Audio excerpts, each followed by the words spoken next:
Good evening, everybody. Just hang in there as we get set up for the live. And there is Kristen. Hi, Kristen. Hi, Candy. Who else is here? Lynn. Hi, Lynn. Welcome, everyone. Kristen, if you could just click on the camera at the bottom with the plus sign. Hey, Shay, how are you? Wonderful. I'm going to add Kristen and we're going to get our live started momentarily.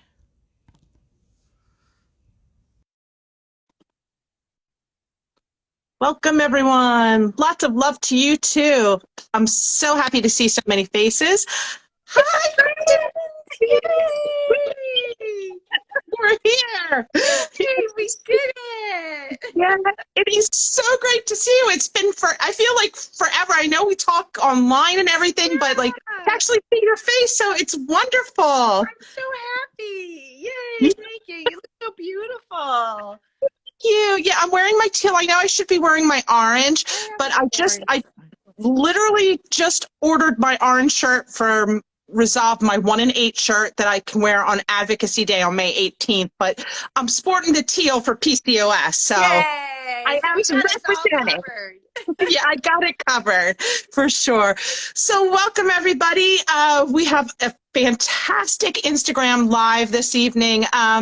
Kristen, I've known you for a long time. Yeah. A long time.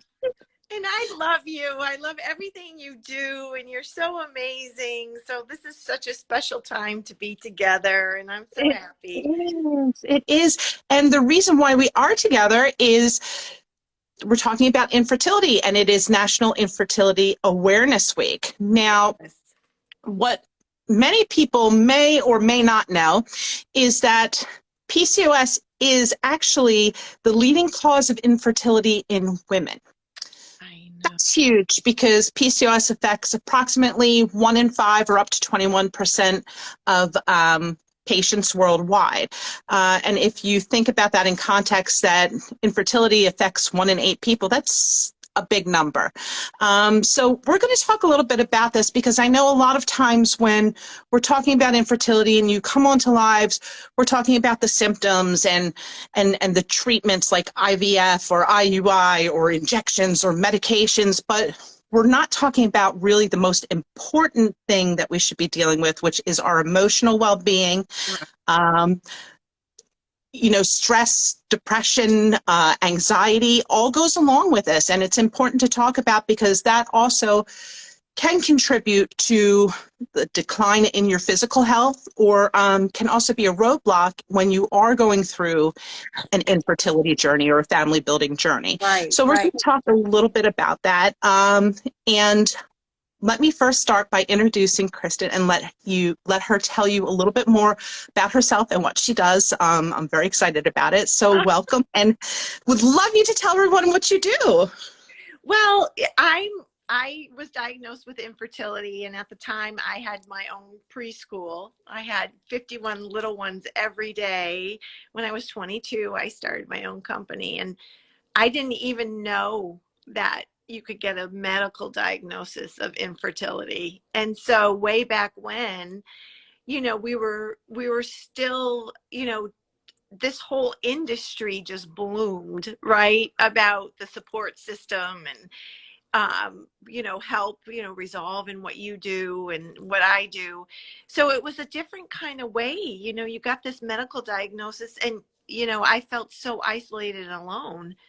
And at that time I was like, we got to do something, you know, we have to make sure no other woman feels the way that I did when I got the diagnosis. So I wrote 2 books. The first one was Girlfriend to Girlfriend, a Fertility Companion, because I really didn't feel like I had that someone who saw me, heard me, and understood me. And that's why I think this is so important tonight, just to talk about it and get that awareness even wider than it is now, because even with the fire hose of information, it's still isolating. it's still heartbreaking. It's still a personal journey. And, I just like you, we don't want anyone to feel that you can't reach out or there isn't anyone for you. So I wrote Girlfriend to Girlfriend, a fertility companion, and I started speaking at fertility clinics and really taking a deep dive into, the mind body connection, the emotional connection for this. And then I wrote Love and Infertility, survival strategies for infertility, marriage, and life, because when you get that diagnosis, you are forever changed, but you can survive it. And so it's been almost two and a half decades now that I've been, my mission of helping other women going through this. So I'm so grateful that we're here. Yeah, I mean, because I think we came into two different spaces, but kind of with the same mission at the same time, because you came in with the infertility and I came in about 23 years ago this month with PCOS, and the same type of thing where, I wasn't getting support, information, I felt isolated.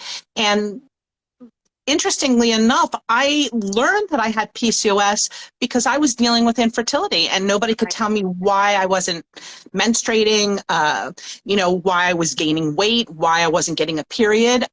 So, I mean, it was a lot to handle. It was a lot to handle.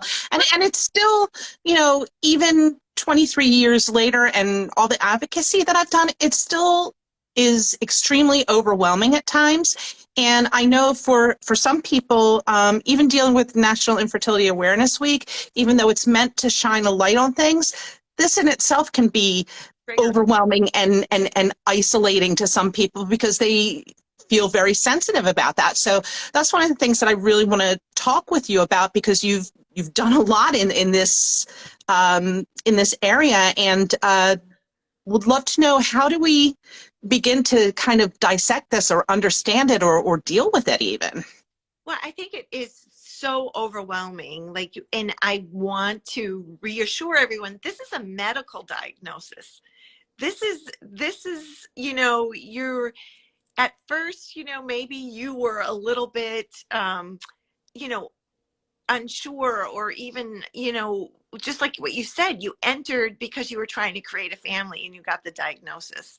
And that to me makes my heart hurt, because when you were 18 or 19 or 20 and started your period, or whatever you did, 13, when you started having those, issues, because you do start having issues around that time. And, lean PCOS, that, there's not a lot of discussion about the symptoms across the board. And so I think when I found out, it was like driven to my knees, like you didn't know what was happening. And then you get this diagnosis. And so what do? And there's a lot of shame, unfortunately, there's a lot of shame. And I want to circle back to something that you said about how National Infertility Week is so important, because it's like this fire hose of awareness on it, but it's also super triggering for people, super triggering about, bringing it all up again to the surface. So what do you do? One of the two questions I always talk about is, what do you feel and what do you need? So regardless of what, the crisis is at the moment, if you could just take a moment, put your hand on your heart, and just really connect within and say, what do I feel? Are you feeling sadness? Are you feeling anger? Are you feeling, envy? What is that you're feeling? And then ask yourself what you need at that moment. And, do that. I remember being in Target with a cart full of stuff, and just out of my corner of my eye, seeing a pregnant woman, and literally just dumping the cart and running. And then feeling so upset, because when I got in my car and had this emotional breakdown, feeling so upset that you couldn't handle it. And what I want to really talk about is I feel like we need to be cheerleaders for each other and let each other know how amazing you are doing when you get a diagnosis of PCOS and when you get a diagnosis of infertility. There's so many things that you didn't expect to happen in your life, and these two are very upsetting, but also you can move through it. You will move through it. But that kindness, that gentleness, that emotional relationship that you make with yourself through it is the most empowering. So, the two questions, what do I feel? What do I need? Is I use that every day. I still use that. Like what you said about the triggers, you don't know. You don't know when it will trigger or how it will trigger. And just having that really deep friendship with yourself is so important. It is. And, I think for me personally, it's like a reminder. I have to keep reminding myself, like, I feel sometimes like I'm broken, and when you see, like you said, other people that have pregnancies or other people that have no problem with losing weight or keeping weight off, for me personally, yeah, I look at that and I'm like, why me? Why is it me? And then I start getting this guilt because I'm like, come on, pick yourself up. You're not allowed to feel like this. So I think those are two kind of emotions that go on is, first of all, you feel like, you can't have those emotions. And then when you do have those emotions, you feel guilty about having them. And one thing that I always tell people in the context of PCOS is you're allowed to have a bad day. You're allowed to get angry. You're allowed to get sad. You're allowed to get, mad, as long as you don't let that consume you. And eventually you're able to turn that around and start a new day and say, okay, let's try this again. So Right. what kind of techniques do you recommend for people to help get to that point? Well, I am a sticky note girl. And when I was going through my journey, I would take those, monkey mind, those thoughts that would drive your mental bus right off the cliff and write them down on a sticky note and put them on my computer.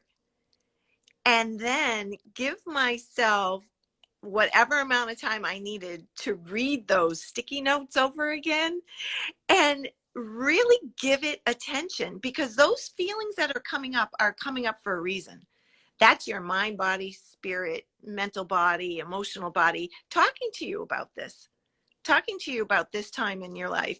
And if you acknowledge it, it gives it, you see it, you hear it, and you acknowledge it, and it dissipates. So Yeah. I really encourage, like, feel what you need to feel. It's like that Shrek movie. I talk about Shrek a lot. How when they talk about gas, better out than in. Well, those emotions, if you try to discount them or shut them down, they're just going to come back harder. They're just Yeah. come back louder. So it's better to get them out any way that you can. I have clients that speak it into their phone. I have clients that journal it into a journal. I have clients that scream, go outside and just scream or walk or run or whatever way works for you. If you're visual, you can write it down. If you're auditory, you can speak it. If you're physical, kinesthetic, then what can you do? Shake it out. Whatever works for you, make that your practice. Make that your daily practice. And really know that you're doing what you need to do to keep you healthy. Those coping skills, those practices that you put into place when and if you are parenting, you're going to need. So you're already parenting yourself in a way that you'll model for your family. I love that.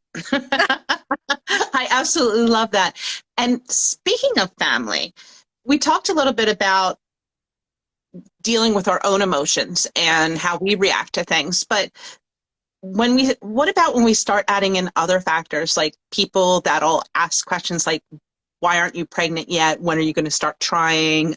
You know, your sister over here has 5 kids and you don't. So how do we deal with that or communicate to others that they need to have a little more sensitivity when it comes to things like infertility?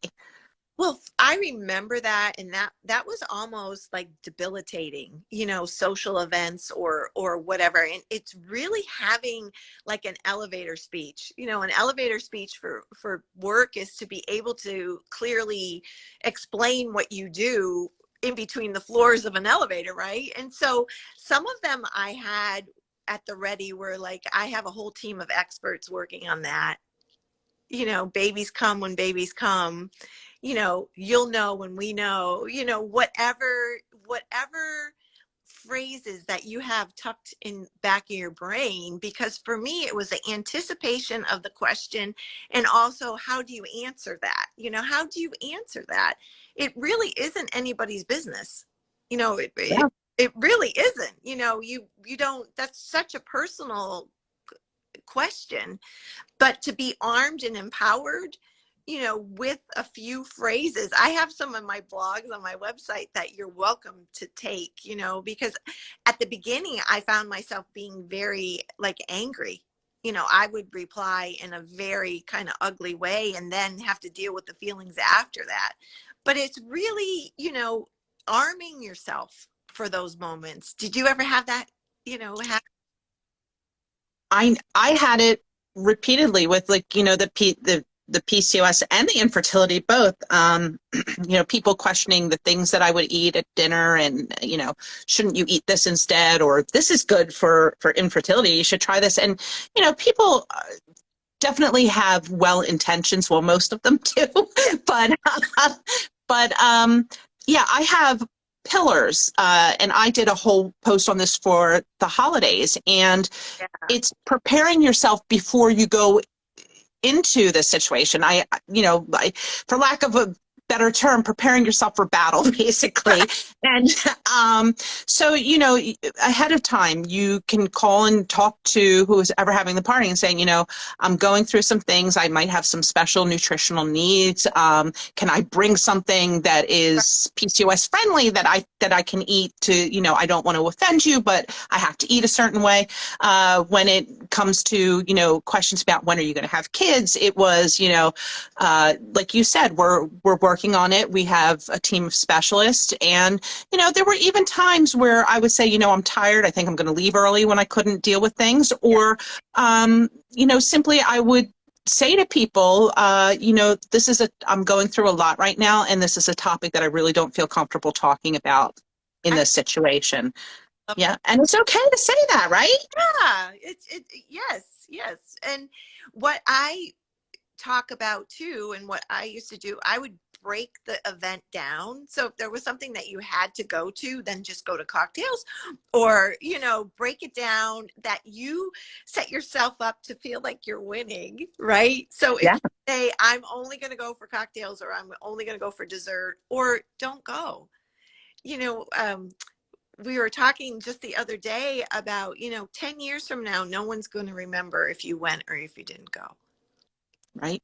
Exactly. And if you could use that as, you know, is this 10 years from now, you know, will this matter? You know, will it?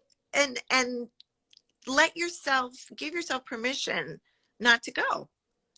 Right. You know, it's a lot to handle when you're learning to deal with a medical condition. Exactly. That you're going Exactly. to have in your life going forward.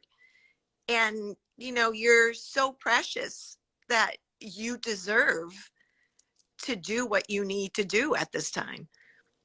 Absolutely. And on top of that, when we start having all this pressure, things like stress, anxiety, depression, emotional well-being, if we're not taking care of that aspect, it can have profound impacts on our physical health. In particular, I'll referring back to PCOS, and I know that people come into infertility with different issues and conditions, but with PCOS, stress can cause inflammation to go up, and that can cause your insulin resistance to kick in and your androgen excess to go higher. So I think when we're mindful that not only as patients, but as practitioners as well, that this is stressful, and we work together in partnership to support each other and help get through this, that can help you sometimes reach some of those goals or get yourself into a place where you are ready to start a family building journey, if that's what you're ready to do. But I think, yeah, I think physical and mental go hand in hand, and we can't keep trying to separate the two when it comes to things like infertility or PCOS. What do you think about that? I agree. I agree. You're all these parts. You're all these bodies. Your emotional body, your mental body, your spiritual body, your physical body.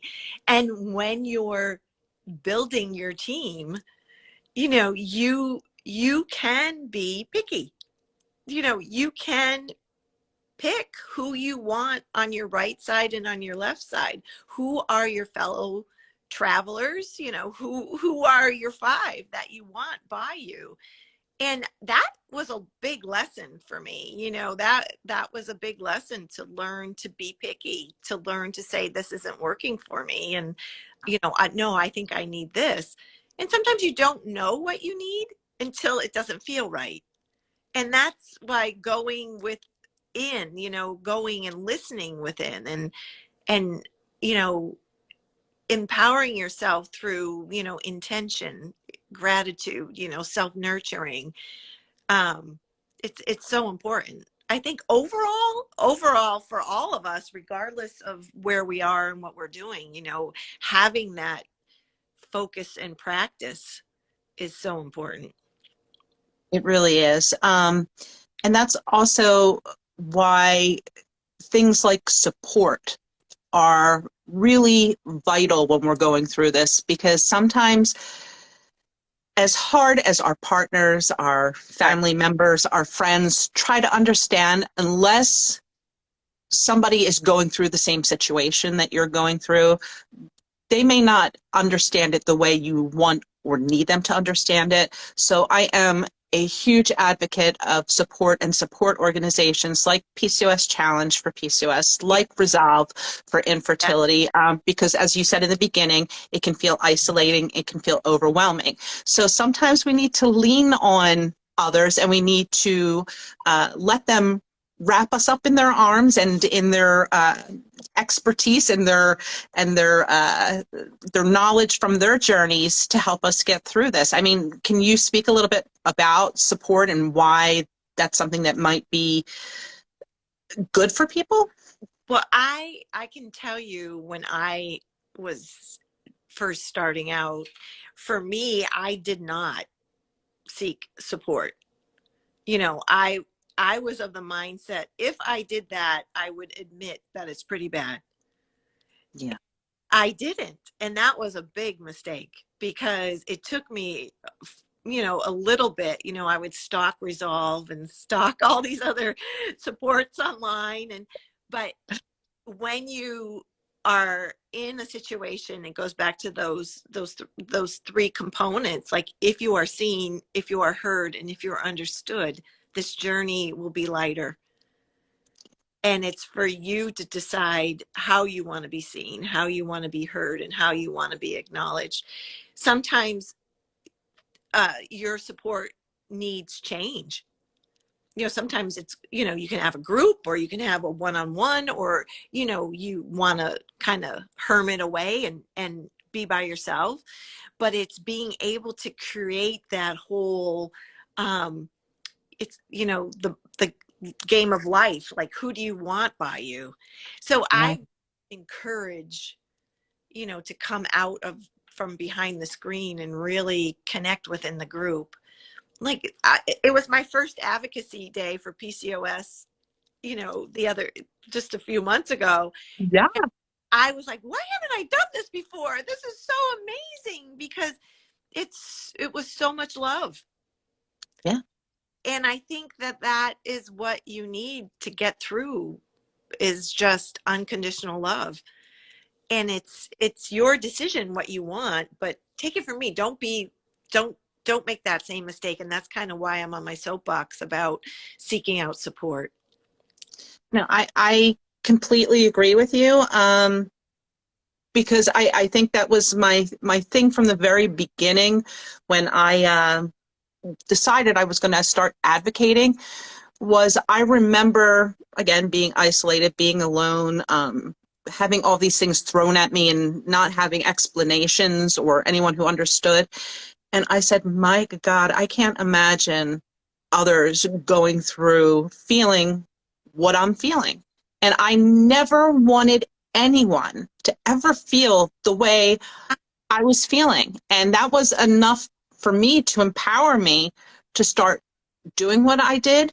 And, you know, it's funny because, you know, with like the PCOS Advocacy Day that you did, the more you're willing to be a little vulnerable and open yourself up, the more empowering it becomes. And then it's just like a floodgate opens and you just want to do more and more and raise awareness and get more involved. I'm telling you, I had, oh my gosh, I have these two women who, Millie and Allison, were on my team for New Jersey. Two of the loveliest ladies, and it was their first time as advocates.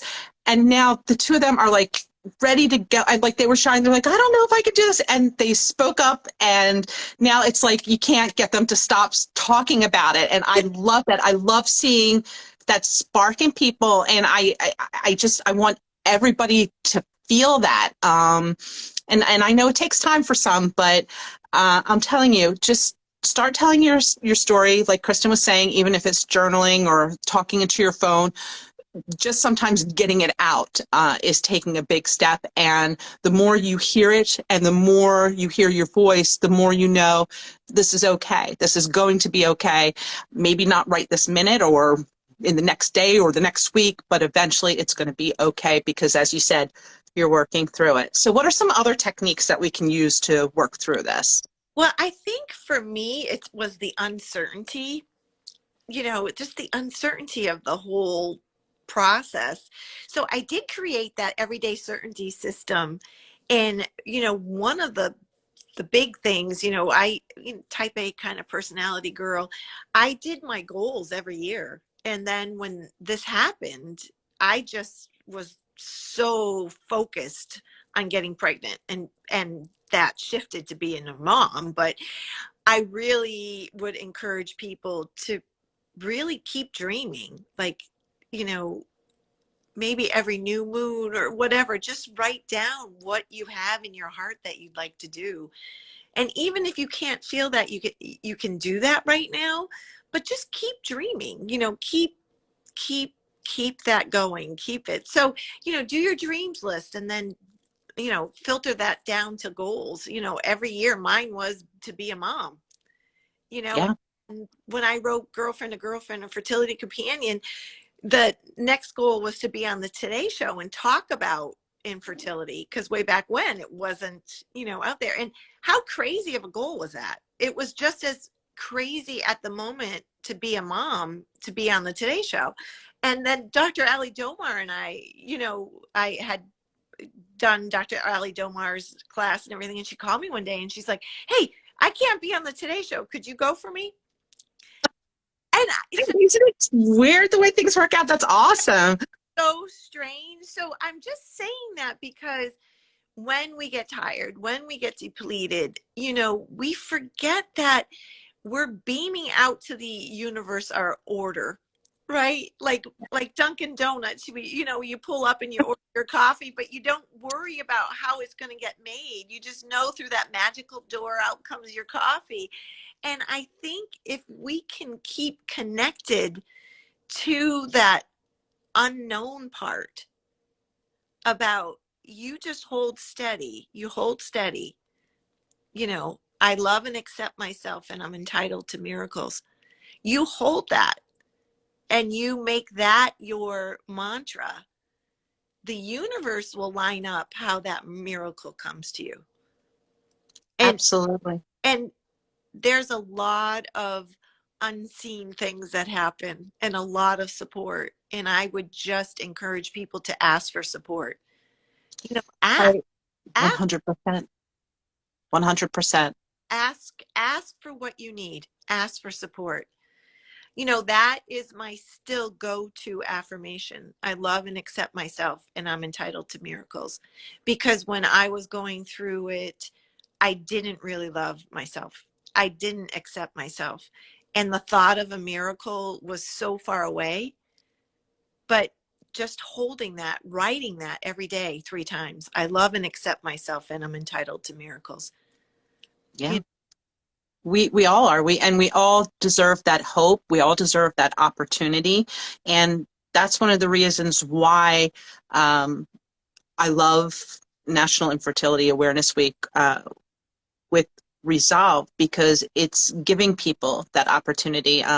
You don't have to post your whole story. You don't have to say a word, really. Just even liking a post or reposting something if you don't feel that you are ready to speak about it yourself, again, to raise awareness, to build that network, and to get yourself kind of involved even when you aren't necessarily out there like me with the big mouth that's always like, PCOS, infertility. I could sit there and yell it from the rooftops, but that's not for everybody, So I think we can all find ways to participate and be part of this network, this program.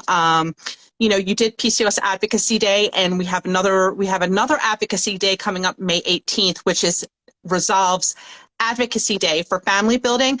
It is free to register. The link is in my bio, and I encourage everyone, if you haven't done an advocacy day, please think about it. Just at least think about it and talk to me, talk to Kristen, talk to anybody who deals with this to see, how you can get involved. Sometimes, again, even if you're not comfortable telling your story, just knowing you're there in some states and having a delegate there where you have someone else who's an experienced advocate who can go in with you because you're a delegate opens the doors for others in your state to.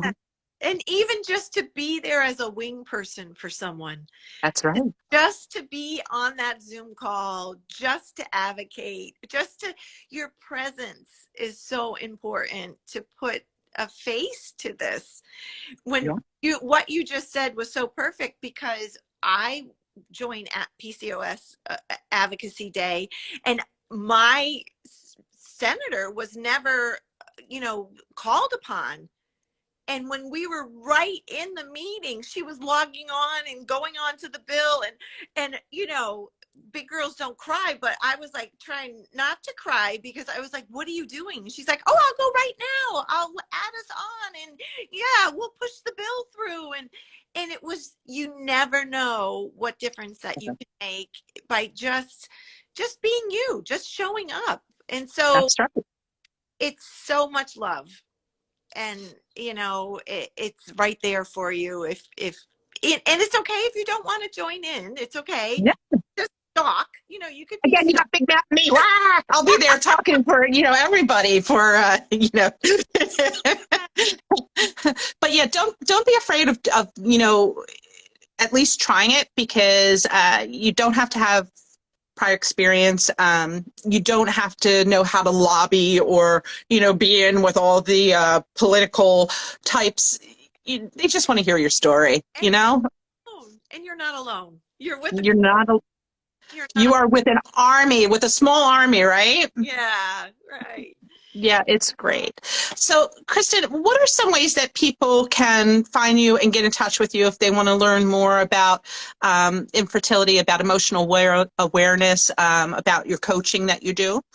So you could hop over to my Instagram or visit my website, KristenDarcy.com. This week for National Infertility Week, I am giving away a download of Love and Infertility as my gift. And so if you want to hop and grab a coffee, you're welcome to that. And I do offer the first initial coaching session is just a gift from me to whoever would like to sign up, because sometimes you just need that one little half an hour to talk to someone, and I would love to do that. So I so appreciate you. You're just this amazing light on this earth, and you were so blessed to have you, and thank you for having me.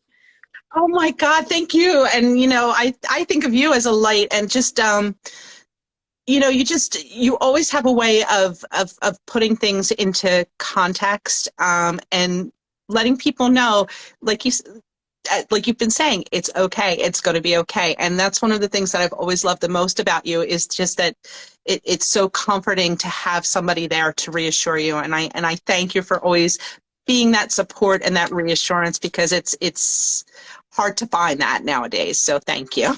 Oh, I love you, and thank you, I love you everybody. too. Thank you so much, Kristen. And I will be reposting this for everybody who was not able to be here tonight to be able to watch it. Please go check out Kristen. Please go check out Resolve and PCOS Challenge, and sign up for Advocacy Day on May 18th for Resolve. Thank you for joining us tonight, and have a good night. Good night, everybody. Bye-bye, honey. Bye.